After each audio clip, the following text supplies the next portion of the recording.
Hello there, Drum Nut. Thank you for pressing the link and watching this little thing that I've done. I had a spare moment. I thought I'd put it to good use.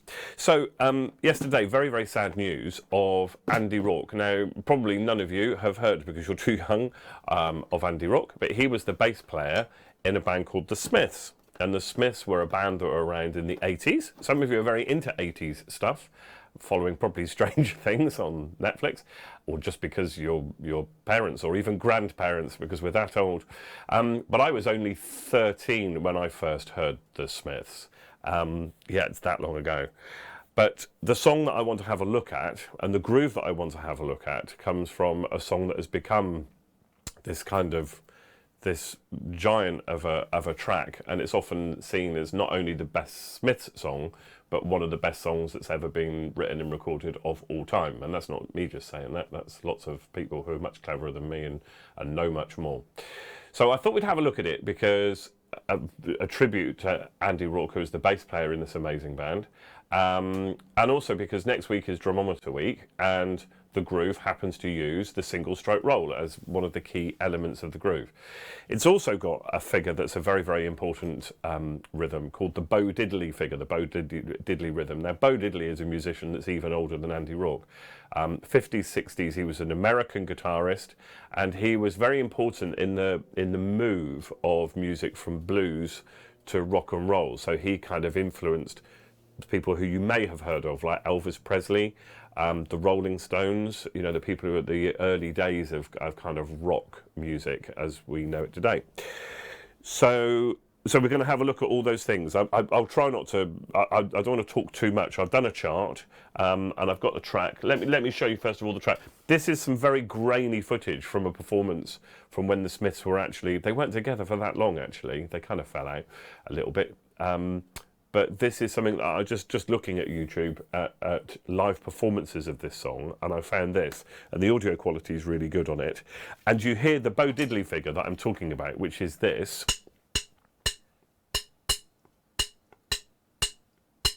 Okay, I'll do the pulse from my left foot so you can hear where it's going. So this is the crotchet pulse.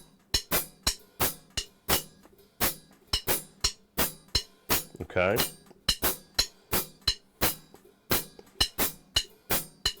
We'll get into the counting of it in a second, but have a look, check this track out.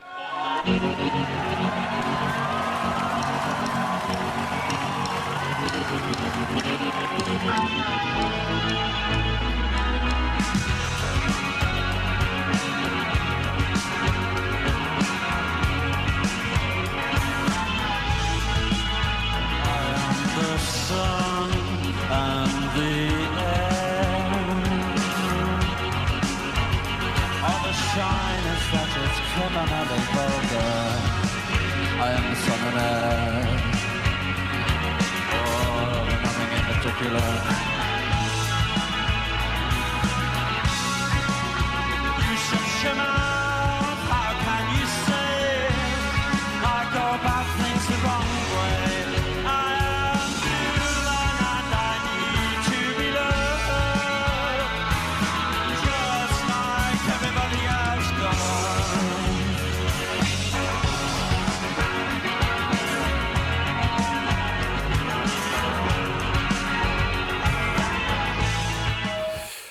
Oh my goodness. So I don't think I'm just being nostalgic in that this was kind of music of my youth. I hope I'm not. I think that track and just everything about it, the groove, Andy's kind of fat bass line, Johnny Marr. So Johnny Marr, you may not have heard of him, you need to check him out. He's the guitarist. The way they recorded the song, all of those things, just, and Morrissey's vocal, of course, and just lyrics that just stand out. I am human and I need to be loved, you know, and things like that. Just seem to speak now as much, if not more, than they did kind of 40 years ago. So let's get down to it with this drum part. So I've already explained this kind of Bo Diddley figure, and interestingly enough, Mike does it on sticks. Did you hear it? Just at the beginning. And this was recorded before the days of mobile phone, which is why the footage is, goodness only knows the kind of camera that it was recorded on. But anyway, this is all on YouTube, and I'll put all the links on you'll see them on the Google Classroom thing. So, so the first thing you might want to do is just kind of get to grips with that with that kind of figure. And actually what Mike does, and I'm just going to turn this lavalier mic off a little bit so that it doesn't kind of overpower it too much. So the groove, and let me stick it on the screen for you, is a semi-quaver pattern. It's hand-to-hand hi-hat and snare drum, which if you've done the funk style from First Steps, then it's that, all right? Let me just show you that just in slow-mo. So it's this, it's 1E and a 2E and a 3E and a 4E and a, okay? I appreciate some of this might be new to you, but hey, look, give it a go. This is the single stroke roll that I was talking about, right? 1E and a 2E and a 3E and a 4E and a, and then the bow diddly figure comes from the position of the bass drum. So in ultra slow motion, it's this look. 1E and a 2E and a 3E and a 4E and a. All right, I'll do it again really slowly. Here's my bass drum. Okay, I've left my lavalier mic on, so this will sound very toppy, but don't worry about it. 1E and a 2E and a 3E and a 4E and a. Now, one of the difficulties of this bass pattern is that you're not only playing right hands and right foots together, but you've also got that upbeat after the 1E and is with your left hand. Now, initially, your brain won't want to do that. This is coordinationally harder than this because it involves both sides of your brain firing the kind of the neural pathways at the same time. And the brain doesn't like that initially. So the way to cure that, there's a number of ways of curing it. You know the deconstruction method that I talk about where you do singles and pairs. Now actually when you're doing hand to hand, that's not so useful. But what can be useful is just literally isolating the 2. Look, these 2 beats here, let me show you the beats I'm talking about because it gives me an opportunity to get my red pen out. Okay, so it's these 2 beats here, all right, the 2, which is that, bass drum and hi-hat, 2, snare drum on its own. All right, have a look at that again so you can see that. So, hi-hat, left hand on your hi-hat with your bass drum, and 2, right hand on your snare drum. 2, 2, 2. And it's definitely worth just doing lots of that so you can get used to it so that when you go 1E and 2E and a 3E and a 4E and a, there it is just there, can you see? Because what you don't want is, and it all blows up.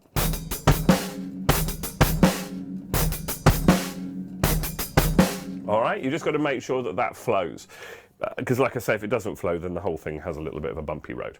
So that's the main groove, all right? That's what's going on there. Let me just, do I need to go through any more of that? No, I don't think I do. I'll put this as an attachment on the post that I put up on the Google Classroom. Various links. I had a little walk around. YouTube's amazing, isn't it? Because like everything's there. To find a grainy performance from like what must be 1985. How that audio is that good, I've not got a clue. And I thought initially that they just overdubbed the original recording. But you can see Mike doing that bow diddly figure. If you watch really closely in the background, he's doing that stick figure and it's coming out on the audio. That's not on the original recording. It's never been on any recording that I've ever heard before. So I think that is the original audio. So they must have just got like a bootleg recording off the mixing there. Anyway, I'm getting all anaraki. Do you want to hear the... Let me... as my computer's dying. Let me show you it. So this is on... We're off.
All right, enough already. You get the idea.